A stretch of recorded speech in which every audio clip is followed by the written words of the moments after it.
సభకు నమస్కారం. కవిత్వంతో కవి చేసే కరచలనమే ఈ కవి సంగమం.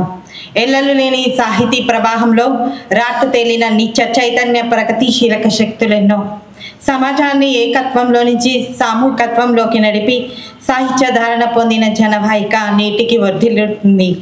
కాలం కొనకోటి బిందువు మీద మొలిచిన ప్రతి అక్షరం ఇక్కడ ఓ కవిగలమే. కాబట్టి ఈ బహిరంతర ఊగిసలాటలో ప్రతిరోజు ఒక కవితోదయ చిహ్నమైంది. దీని రూపకర్తలకు పరివర్తనం చేస్తున్న తొలి కవి సమూహానికి నా కవి సంగమం తరపున అభినందనలు. కవిత్వం అనేది ఇలా వర్షంలో చదవాల్సిన ఒక రోజు వస్తుందని నేను ఎప్పుడు అనుకోలేదు. నేను నా స్పర్శలేని కవిత సంపుటిని ఈ మధ్యనే విడుదల చేశాను. అందులో నుంచి ఒక కవిత చదువుతాను. అంతకంటే ఎక్కువ వర్షం ఆగిపోతేనేమో మిగతా రెండు చదువుతాను, లేదంటే ఆపేస్తాను. ఈ కవిత నేను మొదటగా ఈనాడు పేపర్లో ఒక ఆర్టికల్ చదివాను అనమాట. పాపం వాళ్ళ విదేశాల్లో స్థిరపడినటువంటి ఒక పేరెంట్స్ వేరే దేశంలో ఉన్నటువంటి తల్లిదండ్రులు వాళ్ళ పిల్లల్ని చూడాలని అనిపించినప్పుడు వాళ్ళు పిల్లల్ని పంపించామని చెప్తే తల్లికి పంపించాలని ఉండదు, కానీ చాలా బాధగా పంపిస్తే ఆ విమానం ప్రమాదానికి గురవుతుందన్నమాట. అప్పుడు ఆ పిల్లలిద్దరూ విమాన ప్రమాదంలో చనిపోతారు. అందులో పెద్ద బాబు శవం దొరుకుతుంది, చిన్న బాబు శవం దొరకదు. వాడు ఎప్పటికైనా తిరిగి వస్తాడన్న ఆశతో 38 సంవత్సరాలుగా ఎదురు చూస్తున్న ఆ తల్లిదండ్రుల మనోవేదనకి ఈ ఆవేదనకు అక్షర రూపం ఈ కవిత. అంతులేని వేదన. కాలానికి క్షమాపణ చెప్పలేం, ఎందుకంటే అది మమ్మల్ని క్షమించడం మరిచి చాలా కాలమైంది.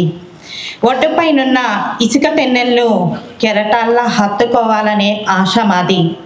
ఎగిసిపడే అలలను వెనక్కి లాగాలనే అసూయ కాలానిది.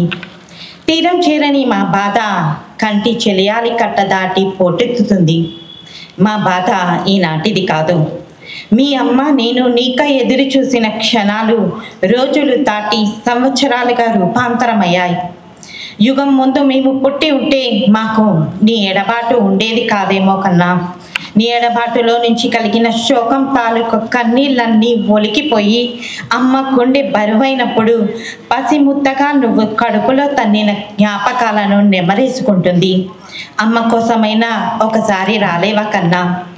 నువ్వు దూరమైన క్షణం నుండి చెట్టు కింద సేద తీరే చల్లని సాయంత్రాలు, మండు వేసవి వడగాల్పుల్ని ఉచిగొలిపినట్టు ఒకప్పటి వెన్నెల రాత్రులు, నిప్పుల వర్షం కురిపించినట్టు పరిపరి విధాల మనోవేదన. పాడి కట్టుకోవడానికి దేళ్ళు పట్టులివ్వని వయసులో మేమున్నాం. పడిపోతూ లేచి కూర్చోలేక ఇంటి చూరుకు తాడు కట్టుకొని ఆసరా కోసం నిన్నే కలవరిస్తున్నాం.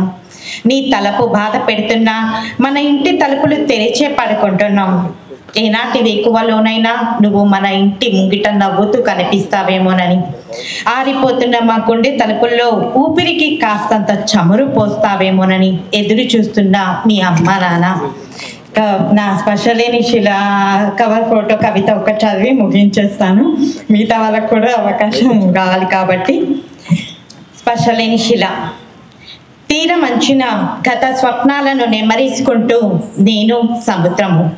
అలల జలతంత్రులు నా మునిదేళ్లను మీటుతూ వెనక్కి తరలిపోతున్నప్పుడు మదిలో ఎగిసి పడుతున్న మౌనం కడలి రాగమై పల్లవిస్తుంది.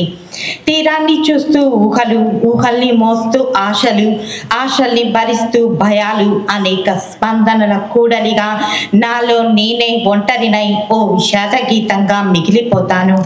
శిలదేహమో శిశిర వృక్షమో చలనం లేని మేనునై ఆశరురాడిన మోడునై కదలని దృశ్యాలని ఊలితో తొలుస్తూ కదిలే భావాలని ఊహల్లో తలుస్తూ భౌతిక ఛాయాల తాకిడిని మనసుతో ఆస్వాదిస్తూ అనుక్షణం అనుభూతించడానికి తనివి తీరని ఎదురు చూపులో నుంచి ఓ నిశ్శబ్ద ప్రపంచం పుట్టిపడుతుంది. దిగాంతాల ఆవలి నుంచి ఎరుపు వర్ణాన్ని అత్తుకొని ప్రకాశవంతమవుతుంటే దర్శనమిస్తావనే ఆశ పున్నమి వెన్నెల కోసం పరితపించే కలువలో నాలో ఇంకా రెపరెపలాడుతూనే ఉంది. నాకు ఈ అవకాశం ఇచ్చిన కవి సంగమం కృతజ్ఞతలు తెలియజేసుకుంటాను. Thank you.